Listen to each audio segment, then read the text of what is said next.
My name is Ethan Brooks, and I'm the only man in Austin, Texas, who can't grill a steak without checking Excel first. At 38, I've mastered the art of being underestimated, by my wife, her friends, even my own reflection some mornings. But underestimation, as I've recently discovered, can be a weapon sharper than any knife. It started on a Tuesday. Melissa was running late again, her third emergency meeting this month. She stood in our kitchen, all polished perfection in her navy blazer, checking her phone with the intensity of a surgeon reviewing X-rays. "Don't wait up," she said, not looking at me. "The Henderson Project is a nightmare." Before we dive deeper into this story, I have one small request. Please subscribe, drop a like, comment, and hit that hype button to boost this channel so more people can discover these incredible Reddit stories. I nodded from behind my laptop, where I was debugging code that actually mattered. "Sure thing. Zoe's got soccer practice at 6. I'll handle pickup." "You're amazing." She kissed my forehead, the kind of kiss you give a helpful roommate. "What would I do without you?" The question hung in the air like smoke. What indeed? Our daughter Zoe bounded into the kitchen, backpack dragging behind her like a reluctant pet. At 10, she had Melissa's sharp eyes but my sarcastic streak, a dangerous combination. "Mom, why do you smell like that cologne commercial?" Zoe wrinkled her nose. "The one with the guy who looks like he sells expensive cars?" Melissa froze. Just for a second, but I caught it. "It's probably someone's perfume from the elevator, sweetie. You know how those office buildings recirculate air?" Zoe shrugged and grabbed her lunch. Kids accept explanations adults would question. It's both their superpower and their vulnerability. After they left, I sat in the sudden quiet of our suburban home. The house we'd bought 5 years ago when Melissa got promoted to HR manager.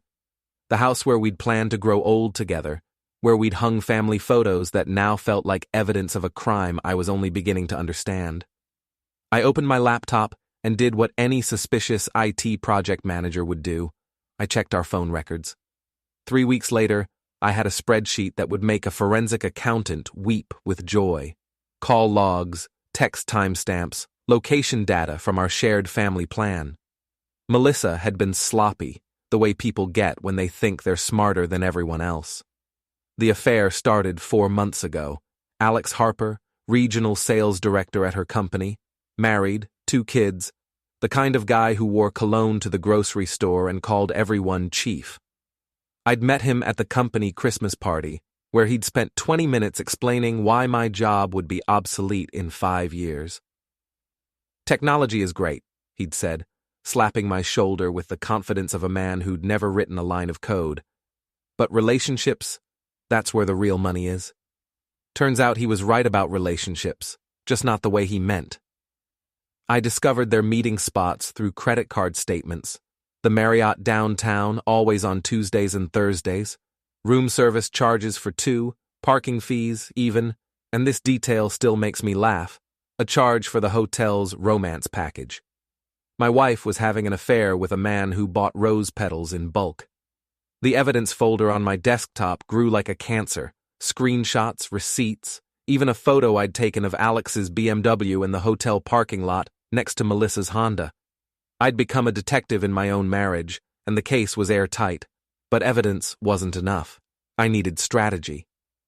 "You look different," my work buddy Reggie said over lunch at our usual taco truck.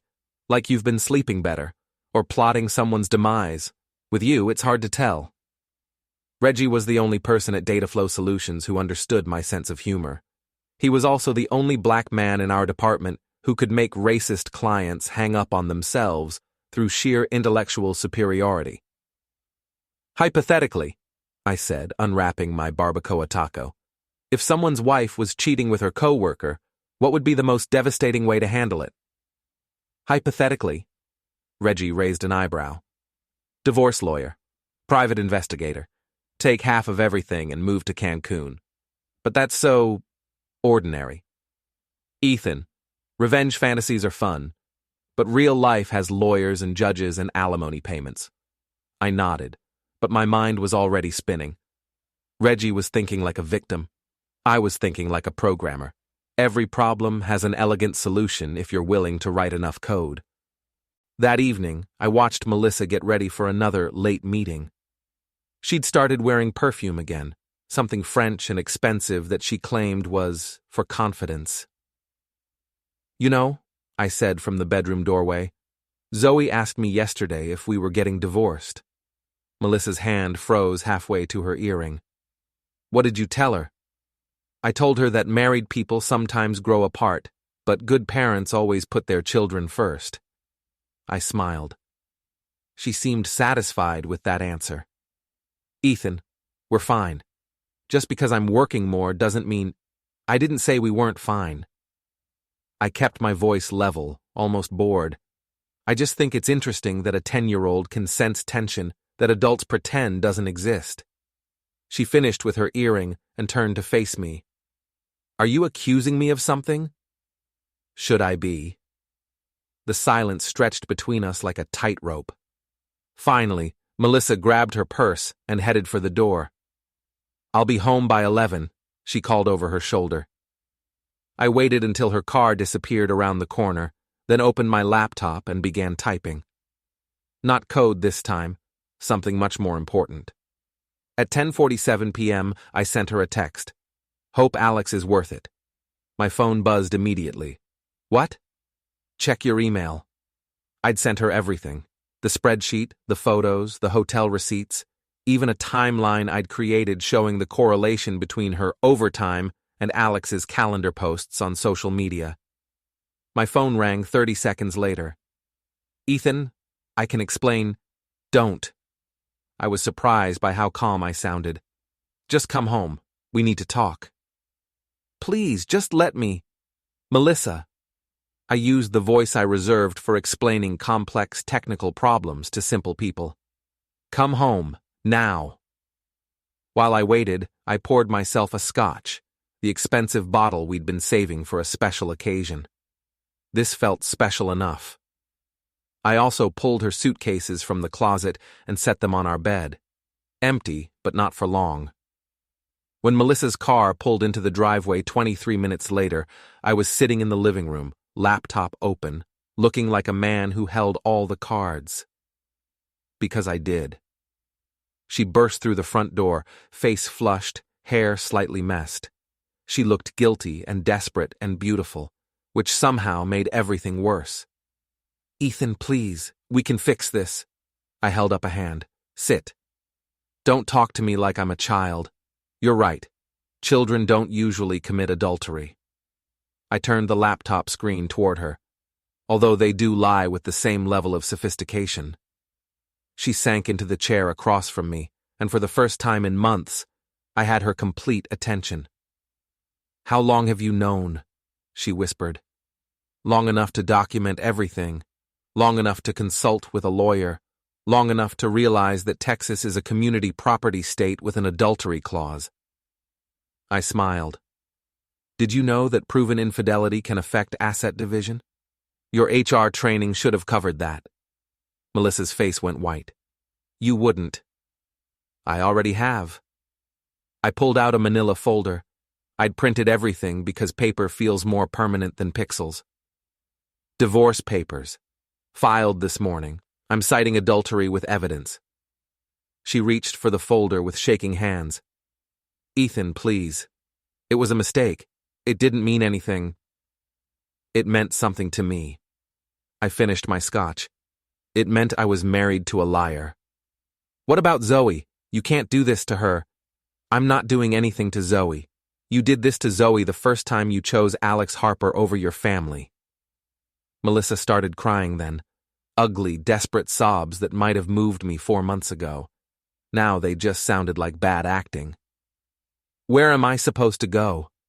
I gestured toward the stairs. "Your bags are on the bed. I suggest you pack quickly." "This is my house, too." "Actually, it's not.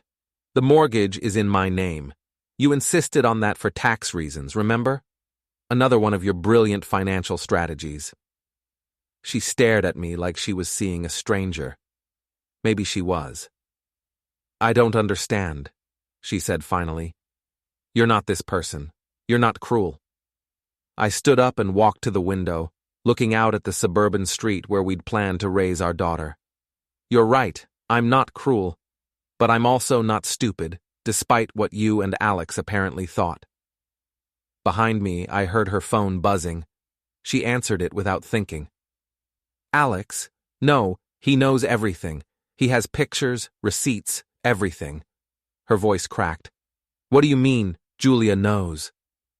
I turned around, interested now. Julia was Alex's wife, a sharp woman who'd always been polite but distant at company functions. She what? Melissa's voice rose to a near shriek. She changed the locks? Alex, you can't just leave me. The line went dead. Melissa stared at her phone like it had bitten her. Trouble in paradise? I asked. You told his wife. I told everyone who needed to know. Julia, your parents, HR at your company. I checked my watch. Actually, the HR meeting is scheduled for tomorrow morning. I sent them quite a comprehensive report. Melissa's phone buzzed again. This time it was a text. She read it and went even paler, which I hadn't thought was possible. My mother wants to see the evidence, she whispered. I sent her everything an hour ago, along with a very respectful letter explaining that I thought she should know what her daughter was doing to her granddaughter's family. Melissa looked at me with something approaching awe. You've destroyed everything. No, I said, walking to the front door and opening it. You destroyed everything. I just documented it. She sat there for another minute, maybe hoping I'd change my mind, maybe just processing the magnitude of her situation. Finally, she stood up and walked toward the stairs. Melissa, I called after her. She turned, hope flickering in her eyes. You have 30 minutes. After that, I'm calling the police to report a trespasser. The hope died. She nodded and disappeared upstairs. I sat back down and opened my laptop. There was still work to do. 28 minutes later, Melissa came downstairs dragging 2 suitcases and a garment bag. She looked like a woman fleeing a natural disaster, which in a way, she was. Ethan, please, can we just talk about this like adults? I looked up from my laptop where I'd been updating my evidence files. We are talking like adults. You're an adult who committed adultery. I'm an adult who's filing for divorce. Very adult conversation. What about counseling? What about trying to work this out for Zoe's sake? Zoe deserves parents who respect each other. Since you've made that impossible, she'll have to settle for parents who can coexist civilly. I closed the laptop. Assuming you earn visitation rights, which isn't guaranteed given the circumstances. Melissa's face crumpled. You can't keep her from me. I'm her mother. You're her mother who chose to have an affair instead of working on her marriage. Family court judges take that into consideration. I stood up and walked to the door. Your bags look heavy. Let me help you to your car. Where am I supposed to go? I hear the Marriott downtown has reasonable weekly rates. You're familiar with their amenities. She flinched like I'd slapped her. Good. I carried her bags to the porch and set them down gently. Melissa followed, looking lost and small in the doorway of what used to be her home. This isn't you, she said again. The Ethan I married wouldn't do this. The Ethan you married trusted you. The Ethan you married believed in our vows. The Ethan you married died about 4 months ago. I stepped back into the house. This is who's left. I closed the door and locked it. Through the window, I watched her load her bags into her Honda with shaking hands. She sat in the driver's seat for a long time, probably calling Alex, probably realizing that he wasn't going to save her. Finally, she drove away. I poured another scotch and sat down to wait for phase 2. My phone rang at 11:43 p.m. Unknown number. Hello? Is this Ethan Brooks? The voice was female, controlled, with just a hint of a southern accent. Speaking. This is Julia Harper, Alex's wife. I believe you sent me some information about my husband. I did. I thought you had a right to know. I appreciate that. I was wondering if we could meet tomorrow. I have some information that might interest you. This was unexpected. What kind of information? The kind that ensures your wife and my husband get exactly what they deserve. Are you free for coffee around 10? I smiled for the first time in hours. I'll make time. Excellent. There's a Starbucks on 6th Street, near the courthouse. How fitting. After she hung up, I sat in the quiet house and realized I felt better than I had in months. Not happy exactly, but purposeful. Like I'd finally stopped being a victim and started being a player. My phone buzzed. Text from Melissa. Please don't do this. I love you. I deleted it without responding. Another buzz. Think about Zoe. I was thinking about Zoe. I was thinking about raising a daughter who would never accept being treated the way her mother had treated me. I turned off my phone and went to bed.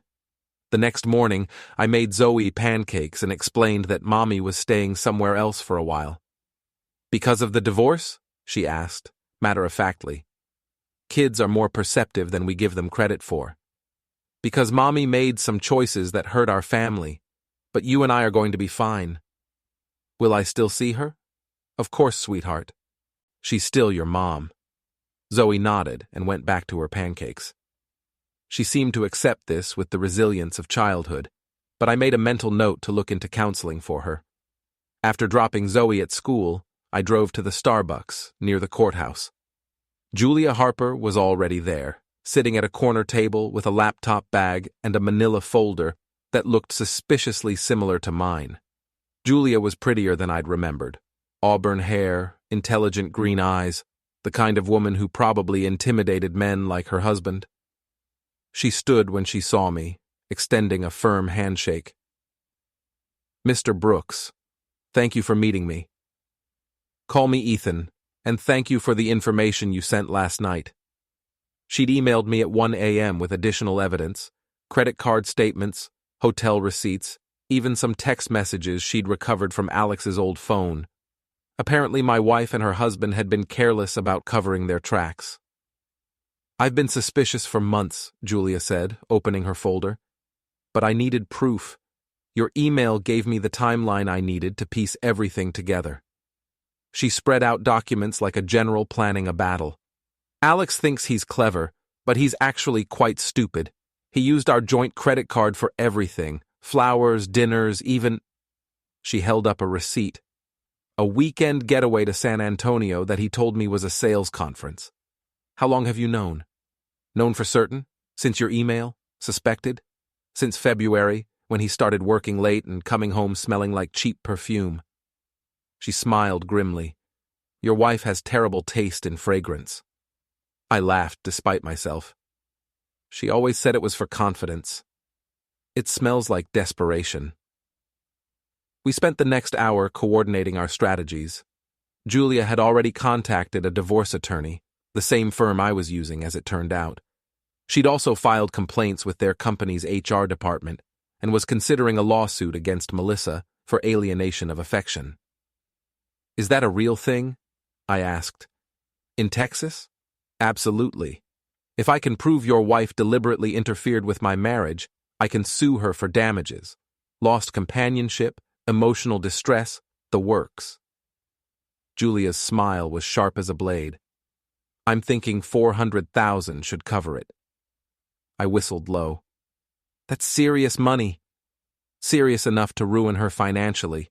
Between your divorce, my lawsuit, and losing her job, she'll be lucky to afford a studio apartment in the bad part of town. You think they'll fire her?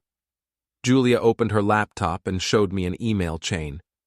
I sent everything to their CEO, the head of HR, and the legal department. Workplace affairs are a liability issue. They'll both be gone by the end of the week. I felt a warm glow of satisfaction. What about Alex? Alex is about to discover what happens when you underestimate your wife. She closed her laptop. I've frozen our joint accounts, changed the locks, and filed for divorce citing adultery. He's currently staying at a Motel 6 and driving a rental car because I repossessed his BMW. You repossessed his car? It was in my name. Another one of his clever financial strategies. She gathered her papers. Men like Alex think women are decorative. They forget we're often the ones actually managing the household. As we walked to our cars, Julia paused. Ethan, I want you to know, this isn't just about revenge. It's about consequences. They made choices that hurt people who trusted them. They need to understand that actions have results. I nodded. I keep telling myself that. Good. Because we're just getting started. That afternoon, I got a call from Reggie. Dude, what did you do? The entire office is talking about some drama at Melissa's company. What kind of drama? The kind where two people get escorted out by security and everyone pretends they don't know why. Reggie chuckled. Word is it involved an affair and explicit photographs. I hadn't sent explicit photographs to anyone, but rumors have a way of growing in the telling. Sounds messy, I said. Messier than a soup sandwich. But hey, at least you're free to date that cute redhead from accounting now. What redhead from accounting? The one who's been asking about you for months. Sarah something. She heard about your situation and wanted to know if you needed someone to talk to. I made a mental note to pay more attention to my surroundings. Apparently, I'd been so focused on my failing marriage that I'd missed someone being interested in me. That evening, I picked up Zoe from after-school care and took her to her favorite pizza place. We were sharing a pepperoni pizza when my phone rang. Unknown number again. Hello? Ethan, it's me. Melissa's voice was small and shaky. Can we please talk? We are talking. In person. Please, I'm at the Marriott, room 237. Can you come over? I looked at Zoe, who was absorbed in picking pepperoni off her slice. I'm with Zoe. Bring her. She should hear this too. Hear what? How sorry I am. How much I want to fix this. I almost laughed. Melissa, there's nothing to fix. It's broken. Completely, irreparably broken. That's not true. We can go to counseling. We can't do anything. You can work on yourself. You can figure out why you destroyed your family for a man who won't even return your calls. But we're done. Silence on the other end. I lost my job today, she said finally. I heard. Alex lost his too, and Julia is suing me. I heard that too. How can you be so cold? This is your wife you're talking to. My wife wouldn't have had an affair. My wife would have talked to me if she was unhappy. My wife would have respected our vows. I kept my voice level, aware that Zoe was listening. You're just someone who used to be married to me. I hung up and turned off my phone. Was that Mom? Zoe asked. Yes, sweetheart. Is she sad? I considered how to answer that. She's dealing with the consequences of her choices. Sometimes that makes people sad. Zoe nodded wisely. Like when I broke Mom's vase and had to pay for it with my allowance. Exactly like that, except bigger. That night after Zoe was asleep, I sat in my home office and planned phase 3. Julia had given me an idea about public consequences, and I was beginning to see the elegant beauty of social pressure. I opened Facebook and began typing a post. Going through a difficult time right now, but grateful for friends and family who've supported Zoe and me. Sometimes people show you who they really are, and sometimes that's a gift, even when it hurts. I posted it with a photo of Zoe and me at the pizza place, both of us smiling. Within an hour, I had 37 comments and twice as many likes. Friends offering support, asking what happened, expressing concern for Zoe. I responded to each one with grace and dignity, never mentioning Melissa by name, never going into details. Just a man dealing with a difficult situation with class. The contrast with Melissa's social media silence would be telling. People would draw their own conclusions.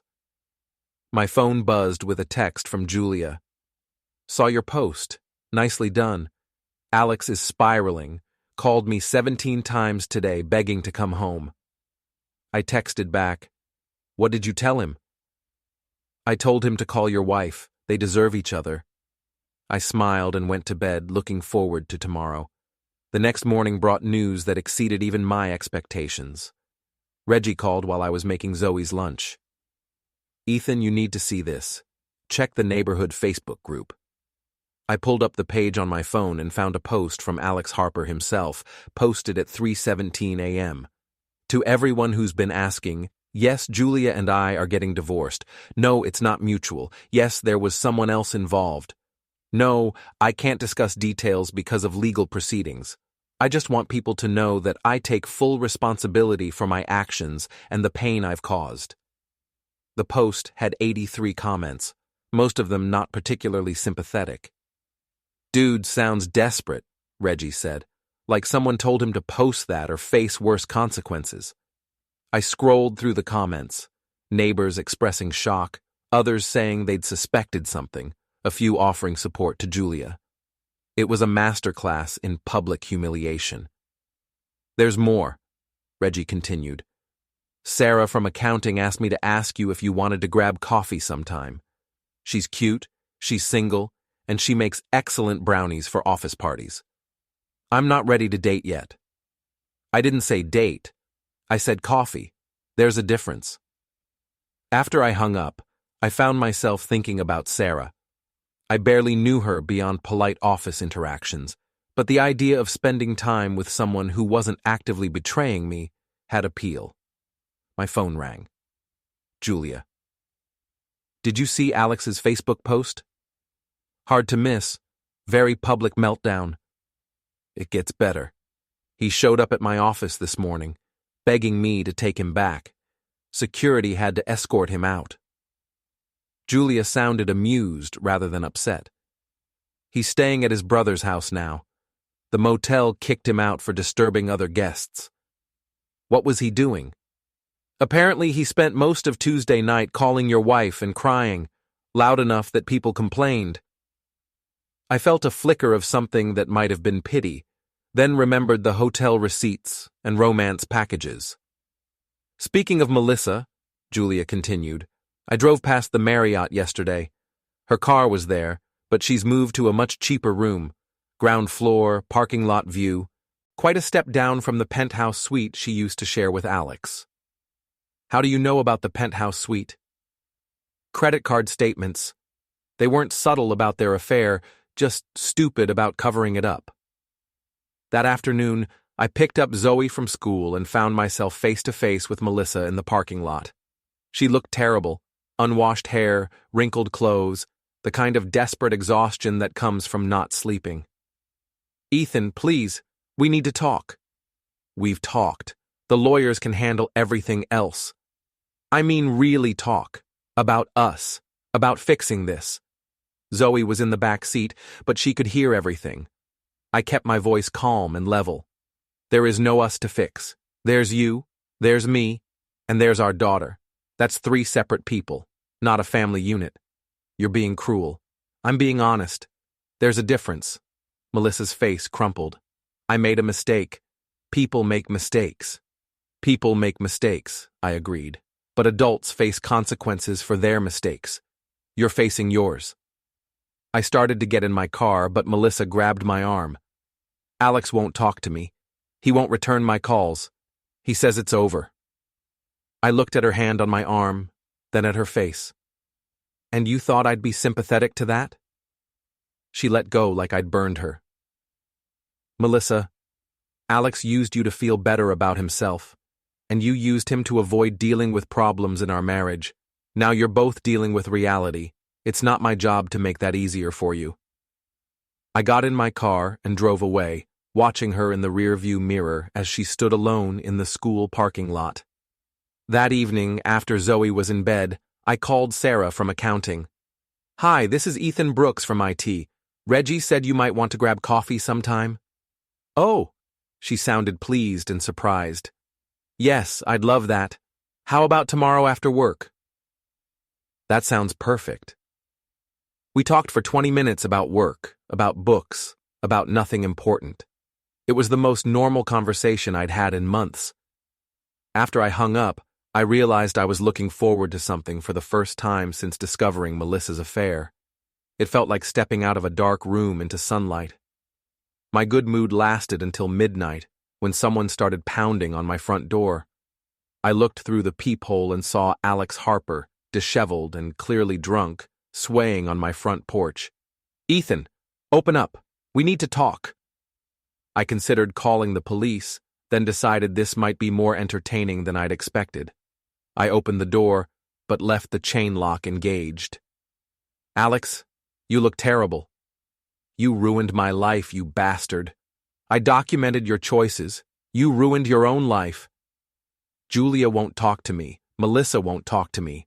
I lost my job, my house, my car." He leaned against the door frame. "Everything's gone.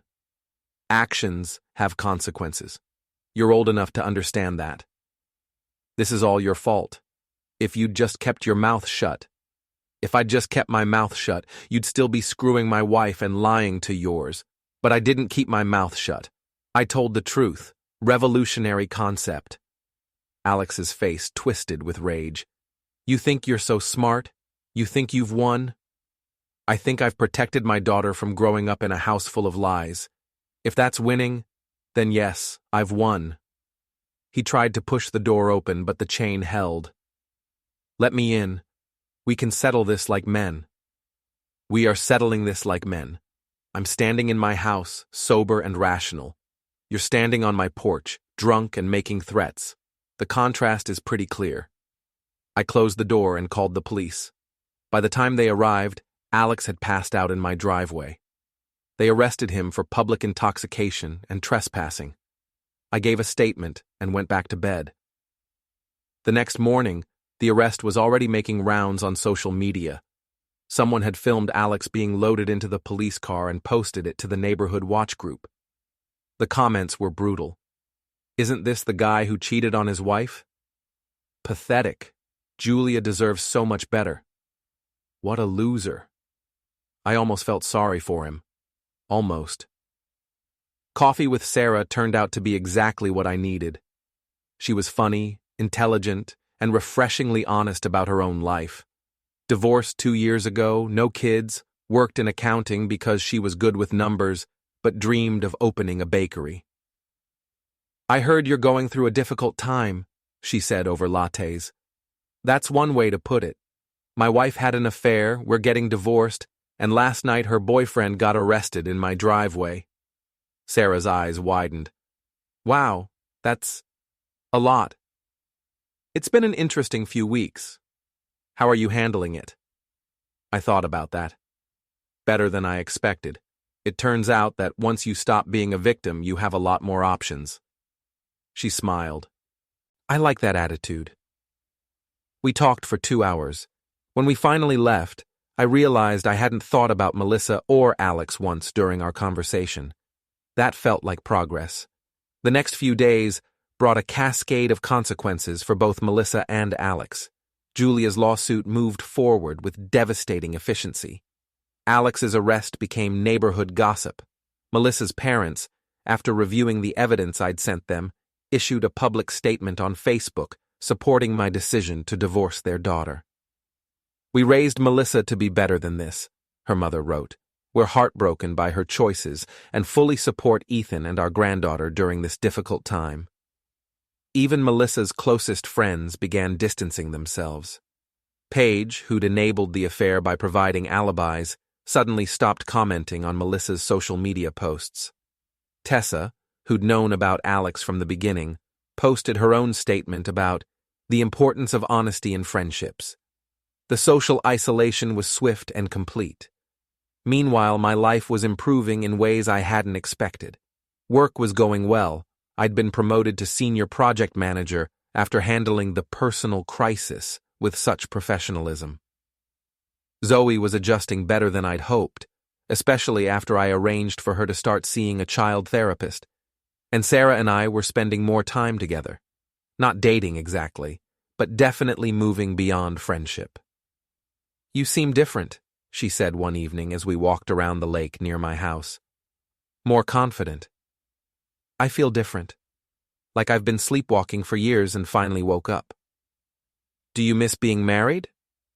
I considered that. "I miss being married to the person I thought Melissa was. I don't miss being married to the person she actually is. That weekend, Julia called with news. Alex's brother kicked him out. Apparently he's been calling Melissa obsessively, trying to get her to take him back. The brother got tired of the drama. Where's he staying now? His car, as far as I know, which is actually my old Honda since I kept the BMW. Julia sounded satisfied. He came by the house yesterday begging me to let him come home.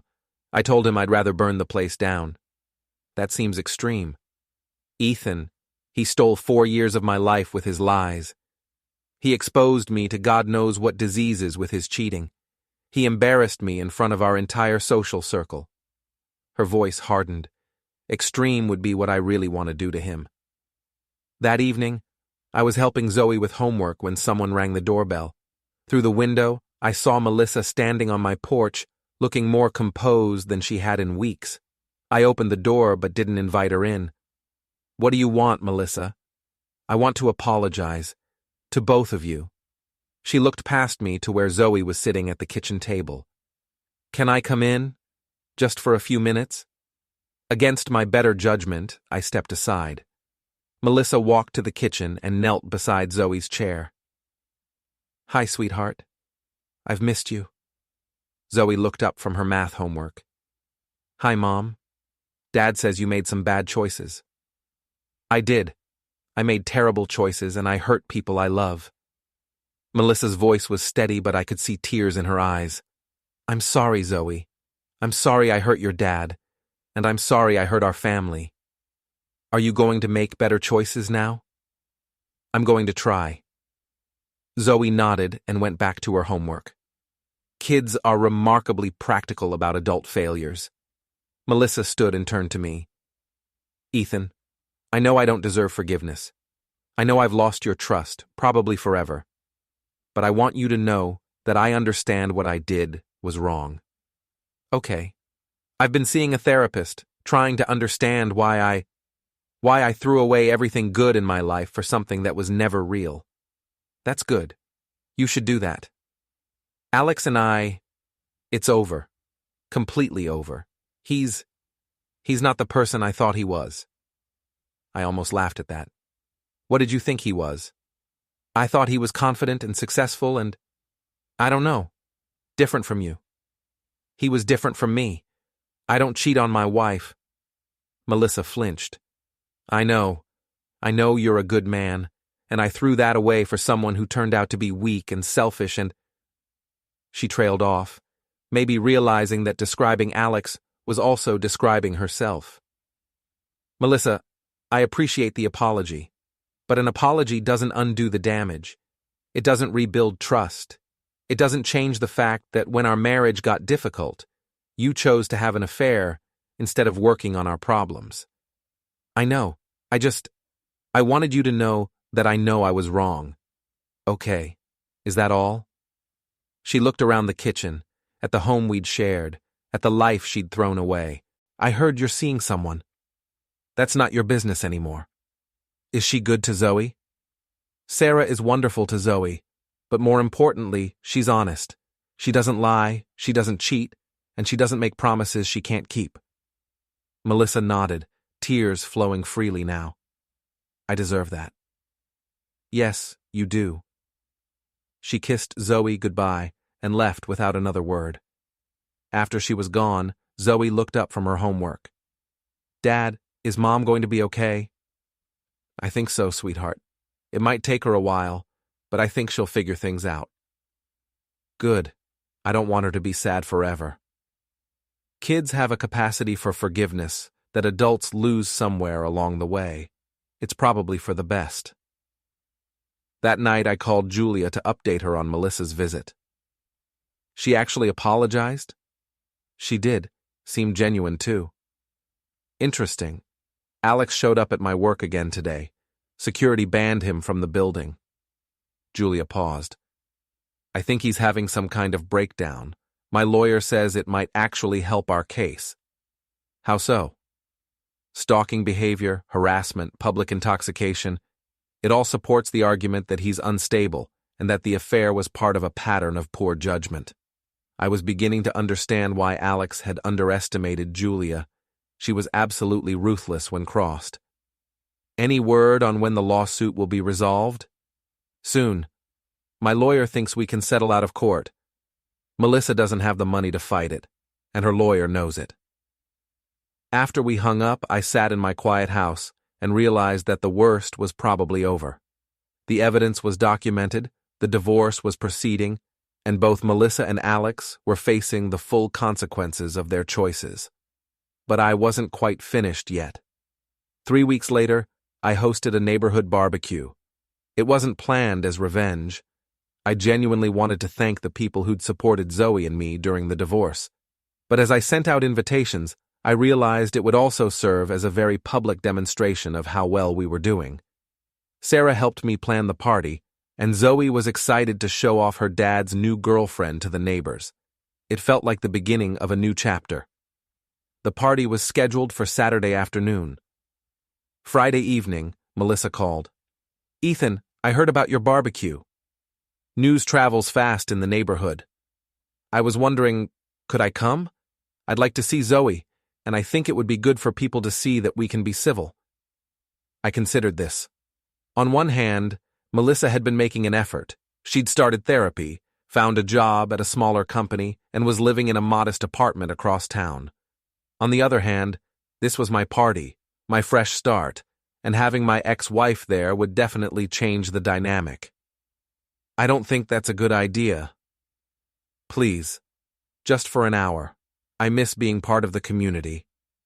"You chose to leave the community when you chose to have an affair." "I know, but..." "Melissa, you can see Zoe anytime we arrange it. But this party is about moving forward, not relitigating the past." She was quiet for a moment. "Will Alex be there?" "Alex wasn't invited. Alex isn't welcome in this neighborhood anymore." "Good. He's been having problems." "What kind of problems?" "Drinking problems. He calls me sometimes, late at night, crying and saying he wants to get back together." Her voice was small. "I think he blames me for everything that happened." "Do you blame him?" "I blame both of us. We made choices that hurt people we should have protected." It was the most mature thing I'd heard her say since the affair started. "Melissa, I appreciate that you're taking responsibility, but the party is still not a good idea." After I hung up, I called Julia to let her know about Melissa's call. "She's right about Alex having problems," Julia said. "He showed up at my house again last night. I had to call the police." "Is he threatening you?" "Not directly, but he sits in his car across the street and just watches. It's creepy." "Have you considered a restraining order?" "Already filed. The hearing is next week."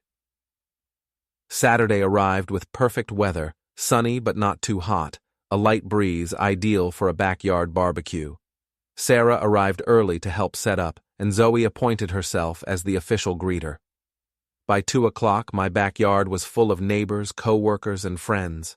Reggie was holding court by the grill, telling increasingly elaborate stories about his dating life. Sarah was helping Zoe organize games for the other kids. I was actually enjoying myself. At 3:30, Melissa showed up. She didn't knock on the front door or announce herself. She just walked through the side gate into the backyard, carrying a covered dish like she'd been invited. The conversations didn't stop, but they definitely got quieter. I walked over to her, keeping my voice low. "What are you doing here?" "I brought potato salad. Zoe loves my potato salad." "I told you this wasn't a good idea." "Ethan, please. I just want to be normal for one afternoon." Before I could respond, Zoe ran over and hugged her mother. "Mom, you came." "Hi, sweetheart. I brought your favorite potato salad." Now I was trapped. I couldn't make a scene in front of Zoe and all our neighbors. Melissa knew that, which was why she'd done it this way. "Fine," I said quietly. 1 hour. Then you leave." Melissa nodded and went to put her dish on the food table. For the next hour, she played the role of the gracious ex-wife perfectly. She was polite to everyone, complimentary about the party, and careful not to intrude on conversations. She even chatted pleasantly with Sarah, which must have been awkward for both of them. I was beginning to think we might actually get through this without drama when Alex Harper appeared at the side gate. He looked terrible, unshaven, wearing clothes that hadn't been washed in days, swaying slightly in a way that suggested he'd been drinking. He stood at the gate for a moment, surveying the party, before walking into my backyard like he owned the place. Every conversation stopped. Well, Alex said, his voice too loud and slightly slurred. Looks like everyone's having a great time. I walked over to him, aware that every neighbor in my backyard was watching. Alex, you need to leave. Why? It's a neighborhood party, right? I'm part of the neighborhood. You don't live in this neighborhood anymore. Details. He spotted Melissa by the food table and his face lit up with a cruel smile. Melissa, there you are, baby. I've been looking for you. Melissa went pale. Alex, please don't do this. Don't do what? Talk to my girlfriend at a party? I'm not your girlfriend. We're not together anymore. Alex laughed, and it was an ugly sound. That's not what you said last week when you came to my car crying about how lonely you were. I felt something cold settle in my stomach. Melissa, is that true? She looked at me with panic in her eyes. It's not what it sounds like. Oh, it's exactly what it sounds like, Alex interrupted. She's been coming to see me every few days, begging me to take her back, telling me how much she misses what we had. The entire party was watching now. Neighbors, coworkers, friends, everyone was getting a front row seat to this public humiliation. Alex, stop, Melissa whispered. Why should I stop? You want to play happy families with your ex-husband and his new girlfriend? Let's tell everyone the truth about what you've been doing. I stepped between them. That's enough. Both of you need to leave, now. Alex's face twisted with anger. You don't get to tell me what to do. You think you're so much better than me? You think you won? I think I'm sober and you're drunk. I think this is my house and you're trespassing. And I think if you don't leave in the next 30 seconds, I'm calling the police. Call them. I'm not afraid of the police. You should be. Julia told me about the restraining order hearing. Showing up here drunk and making threats isn't going to help your case. For a moment, Alex looked uncertain. Then his eyes found Sarah, who was standing near the back door with Zoe. Is that her? He asked, loud enough for everyone to hear. Is that the woman you replaced Melissa with? Alex, I warned. She's pretty. I bet she doesn't know about all the late-night phone calls. I bet she doesn't know that Melissa still loves you, still wants you back. Sarah stepped forward, and I was struck by how calm she looked. Actually, I do know about the phone calls. Ethan told me everything. The difference is, I trust him to handle his past like an adult. Alex stared at her, clearly not expecting that response. The difference is, Sarah continued, I'm dating a man who tells the truth. You might want to try it sometime. The crowd actually murmured approval at that. Sarah had just won over every person in my backyard. Alex's face flushed red. You don't know anything about me. I know you cheated on your wife, lost your job, got arrested in this man's driveway, and are now drunk at a party you weren't invited to. Sarah's voice was steady and clear. I know enough. Alex took a step toward her, and that's when I moved. I'm not a violent man. I've never been in a fight in my adult life, but something about the way Alex looked at Sarah, something predatory and desperate, triggered every protective instinct I had. I grabbed Alex by the front of his shirt and pushed him backward, hard enough that he stumbled and nearly fell. Touch her, and I'll break your nose, I said, and I meant it. Alex regained his balance and swung at me. He was drunk and off balance, so the punch was slow and clumsy. I ducked it easily and pushed him again, this time hard enough that he did fall, landing on his back in the grass. Dad! Zoe's voice cut through the tension. I looked around and realized that my 10-year-old daughter had just watched her father get in a physical altercation at a neighborhood barbecue. Every parent's nightmare. It's okay, sweetheart, I said, keeping my voice calm. Mr. Harper was just leaving. Alex struggled to his feet, grass stains on his shirt, what was left of his dignity completely gone. "This isn't over," he said. "Yes, it is." I pulled out my phone. "I'm calling the police. You can explain to them why you're violating Julia's restraining order and threatening people at a private party." Alex looked around at the crowd of neighbors, all of them staring at him with disgust and contempt. Maybe he finally realized how he looked. Drunk, desperate, pathetic. He turned and walked toward the gate, but stopped when he reached Melissa. "This is your fault," he said to her. "All of it. If you hadn't been such a tease, if you hadn't led me on—" "Get out!" My voice was deadly quiet. "Get out of my house. Get out of my neighborhood and stay away from my family." Alex looked at me one more time, maybe considering another confrontation. Then he seemed to deflate. "You think you've won," he said. "But you haven't. She'll cheat on you too." He pointed at Sarah. "They all do, eventually."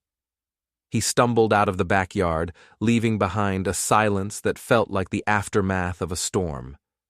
I looked around at my guests, neighbors, friends, coworkers, all of them staring at me with expressions ranging from concern to admiration.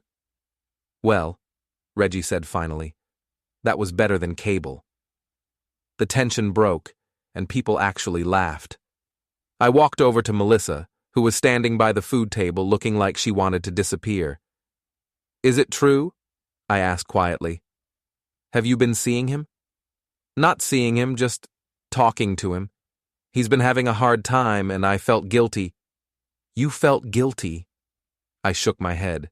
"Melissa, he just humiliated you in front of 30 people.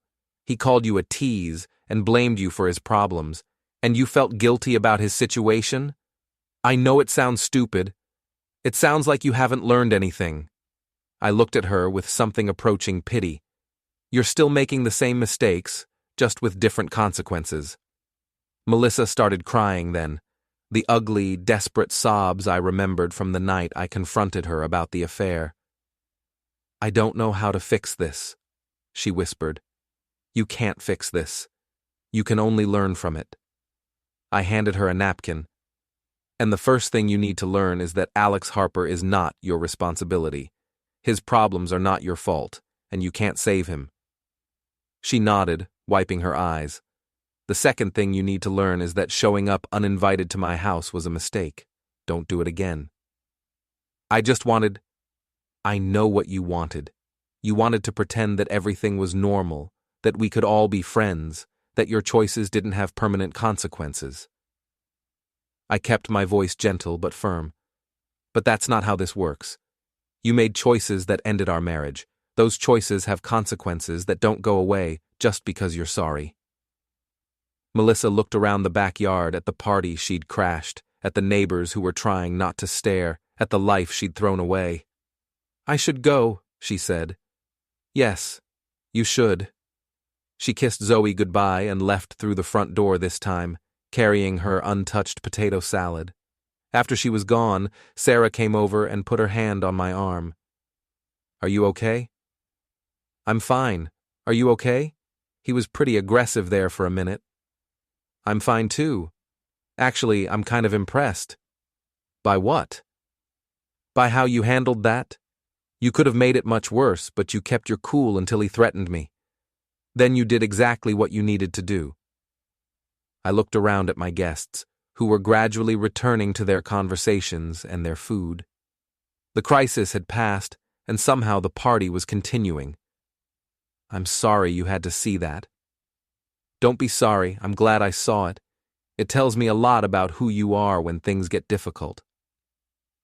Later that evening, after the guests had gone home and Zoe was in bed, Sarah and I sat on my back porch drinking wine and talking about the day.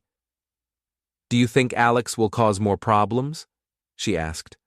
"I think Alex is going to keep spiraling until he hits bottom. The question is how much damage he'll do to himself and others on the way down." "And Melissa?" I thought about that. Melissa is going to have to figure out who she wants to be now that she can't be who she was. That's going to take time.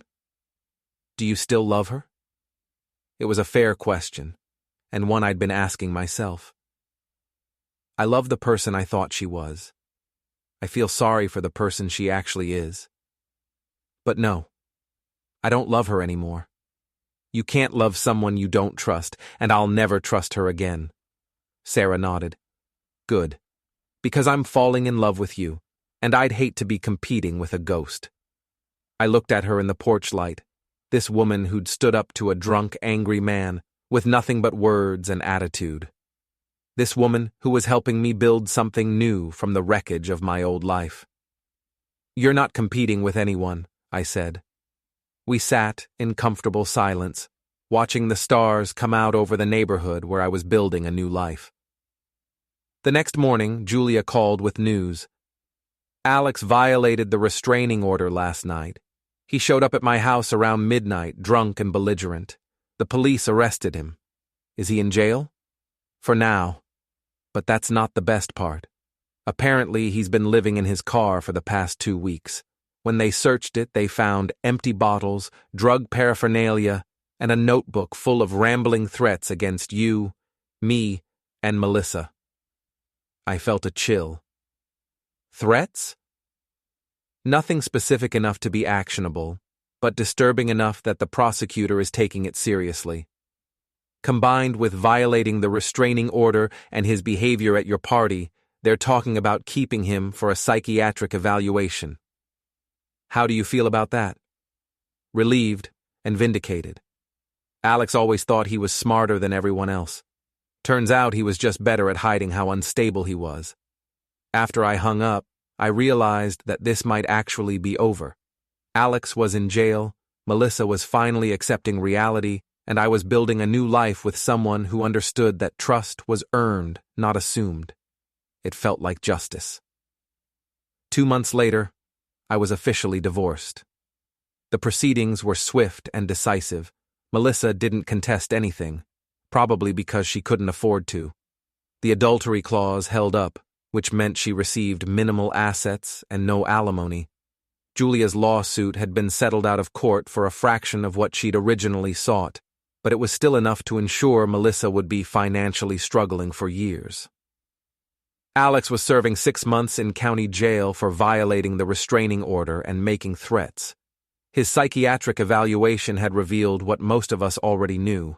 He was narcissistic, manipulative, and completely unable to accept responsibility for his actions.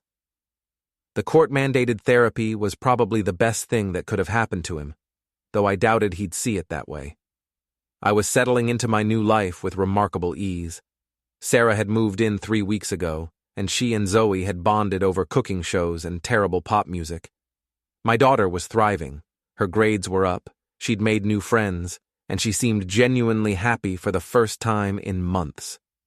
Work was going well.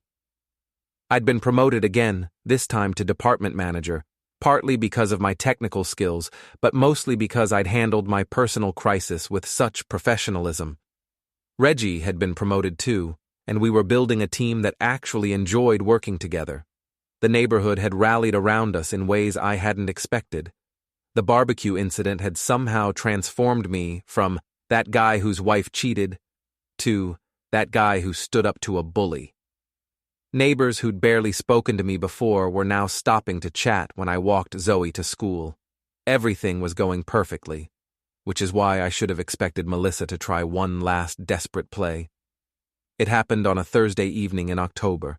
Sarah was working late, and I was helping Zoe with a science project about the solar system when someone started pounding on the front door. Not knocking, pounding, like someone was trying to break it down. I looked through the peephole and saw Melissa, but she looked different. Wild. Her hair was disheveled, her makeup smeared, and she was swaying like she'd been drinking. "Ethan!" she screamed, loud enough that the neighbors could hear. "Open this door! We need to talk!" "Mom?" Zoe looked up from her model of Jupiter, confused and a little scared. "Stay here, sweetheart.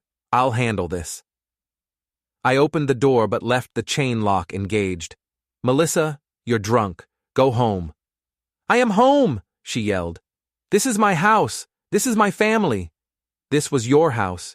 You gave up the right to call it home when you started sleeping with Alex Harper. I made a mistake. People make mistakes. We'd had this conversation before, but never with her this intoxicated and agitated. Go home, Melissa. Sleep it off. We can talk tomorrow when you're sober. No, we're talking now. She threw her weight against the door, but the chain held. You can't keep me from my daughter. I'm not keeping you from Zoe. But you're drunk. You're making a scene and you're scaring her. This isn't the time or place. There's never a good time with you anymore. You've turned everyone against me. I didn't turn anyone against you. Your actions did that. Melissa started crying then, the ugly, desperate sobs that had become her signature sound. I lost everything, she wailed.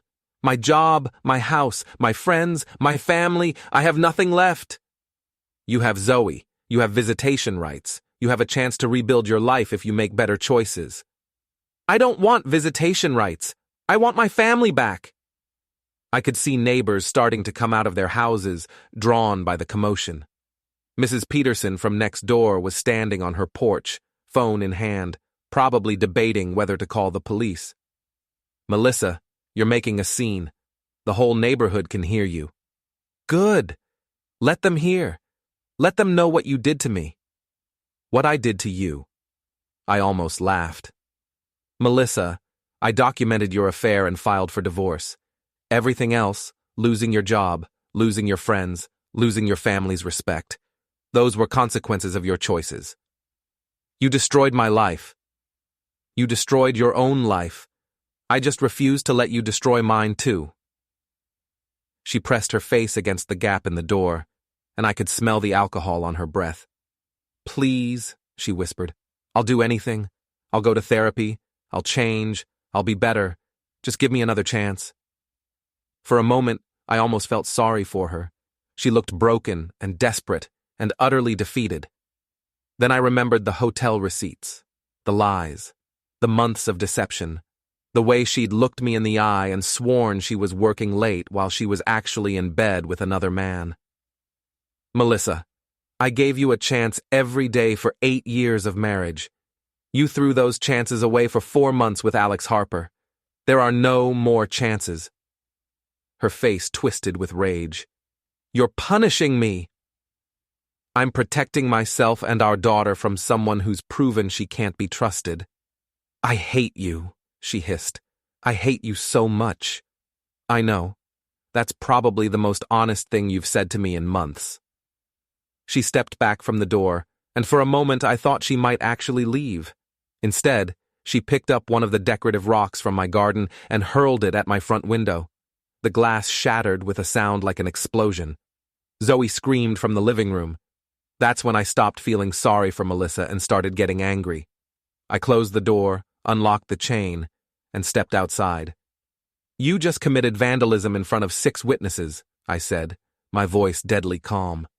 Mrs. Peterson is already calling the police. You have about 3 minutes to get in your car and leave before they arrive. I don't care about the police. You should.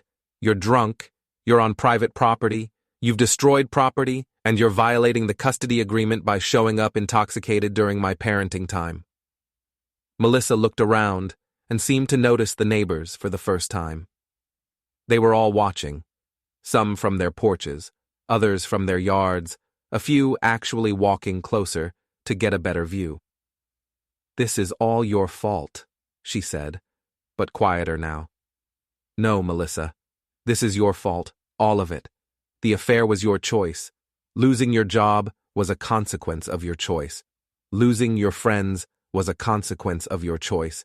And standing in my yard drunk and breaking my windows is your choice too. I could hear sirens in the distance. The police are coming. You can leave now and deal with this like an adult, or you can stay and get arrested in front of our daughter and half the neighborhood. Your choice. For a moment, she looked like she might fight. Then something seemed to deflate in her. I just wanted my family back, she said, and her voice sounded small and lost. You should have thought of that before you threw it away. She looked at me one more time, maybe hoping for some sign of forgiveness or sympathy. I had none left to give. Melissa walked to her car and drove away just as the police cars turned onto our street. I spent the next hour giving statements and filing a report. The officers were professional and sympathetic. Apparently, they'd dealt with similar situations before. "She'll probably be charged with vandalism and public intoxication," one of them told me. "You might want to document this for your custody case." After they left, I called Sarah to let her know what had happened, then sat down with Zoe to make sure she was okay. "Is Mom sick?" she asked. It was a perceptive question. "She's hurt and angry and making bad choices because of it. That's a kind of sickness, I suppose." "Will she get better?" "I hope so, sweetheart. But that's up to her." Sarah came home early and helped me board up the broken window. We ordered pizza and tried to make the evening feel normal for Zoe's sake. Later, after Zoe was in bed, Sarah and I sat on the couch and talked about what had happened. "How do you feel?" she asked. "Tired, sad, angry." I thought about it, but also relieved. Relieved? Because now everyone can see what I've been dealing with. For months, people have been telling me I should be more understanding, more forgiving, more willing to work things out. Now they've seen what she's really like when she doesn't get her way. Sarah nodded. "The mask came off tonight. Completely. And in front of half the neighborhood." My phone rang. "Julia. I heard about tonight. Are you okay?" "We're fine. How did you hear?" "It's already on the neighborhood Facebook page. Someone posted a video." I groaned. "Someone filmed it?" "Mrs. Peterson, I think. It's actually not that bad. You come across as very reasonable and calm. Melissa, not so much." I pulled up the neighborhood page on my phone. Sure enough, there was a video of the entire incident, from Melissa pounding on the door to her throwing the rock to her finally leaving. The comments were overwhelmingly supportive of me and critical of her. "Poor Ethan. He's handled this whole situation with such class. That woman needs help. I feel sorry for their daughter. What a psycho. He's better off without her. Thank God he has Sarah now. She seems lovely." I showed the video to Sarah, who watched it with a mixture of fascination and horror. "Wow, she really lost it. Completely. And now it's preserved forever on social media. How do you think she'll react when she sees this?" I thought about that. Honestly, I think this might be rock bottom for her. She's been spiraling for months, but tonight she crossed a line she can't uncross. Everyone saw her true character. The next morning, I called my lawyer to report the incident and discuss how it might affect the custody arrangement. "This actually helps your case significantly," he told me. "Showing up intoxicated, destroying property, creating a public disturbance. These are all factors the court considers when determining what's in the child's best interest. I don't want to keep Zoe from her mother entirely, but I want to make sure she's safe. Supervised visitation might be appropriate until Melissa can demonstrate she's stable." That afternoon, I got a call from Melissa's mother. "Ethan, I saw the video. I'm so sorry." "It's not your fault, Mrs. Chen.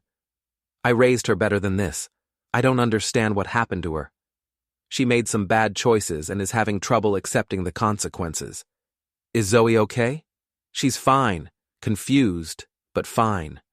"Good. And Ethan? I want you to know that David and I support whatever decisions you make about custody. Melissa needs help, and until she gets it, Zoe is better off with you." After I hung up, I realized that Melissa had now been abandoned by everyone: her husband, her lover, her friends, her parents, and finally her community. It was a complete and total collapse. I should have felt satisfied. This was what I'd wanted, wasn't it? Complete vindication? Total victory? Instead, I felt empty. That evening, Sarah found me sitting on the back porch, staring out at the yard where I'd hosted the barbecue just 2 months ago. "Penny for your thoughts?" I was just thinking about how this all started. A year ago, we were a normal family. Melissa and I had our problems, but I thought we were working through them. Now she's alone, broke, and making a spectacle of herself on social media. Do you regret how you handled it? I considered that carefully. No, I don't regret protecting myself and Zoe from her lies. I don't regret documenting her affair or filing for divorce. I don't regret any of the legal steps I took. But I didn't expect her to fall apart so completely. I thought she'd land on her feet, maybe learn from her mistakes, become a better person. She still could. This might be the wake-up call she needs. Maybe. Or maybe this is just who she really is when she can't get what she wants. Sarah sat down next to me and took my hand. You know what I think? What?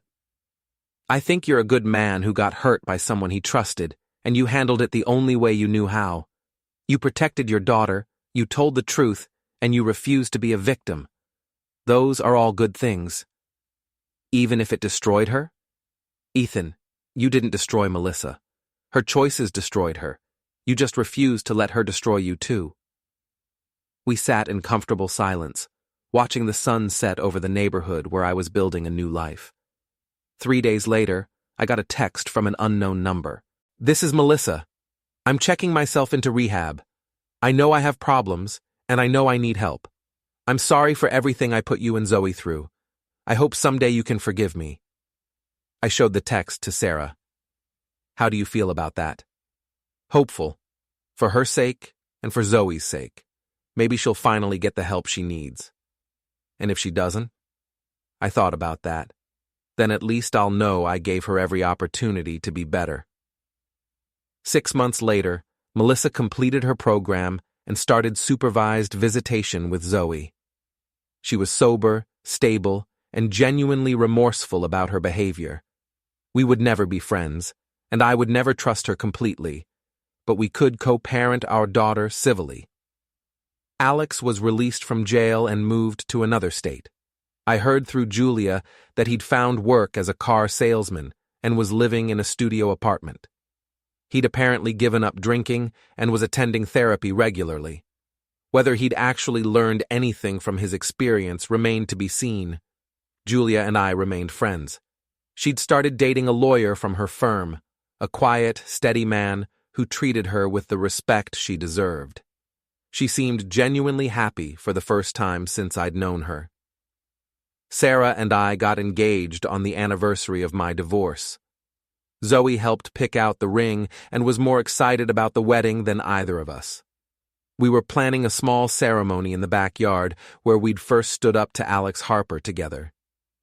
As I sat in my home office one evening, updating the family calendar with Zoe's soccer schedule and Sarah's work commitments, I reflected on how much had changed in 2 years.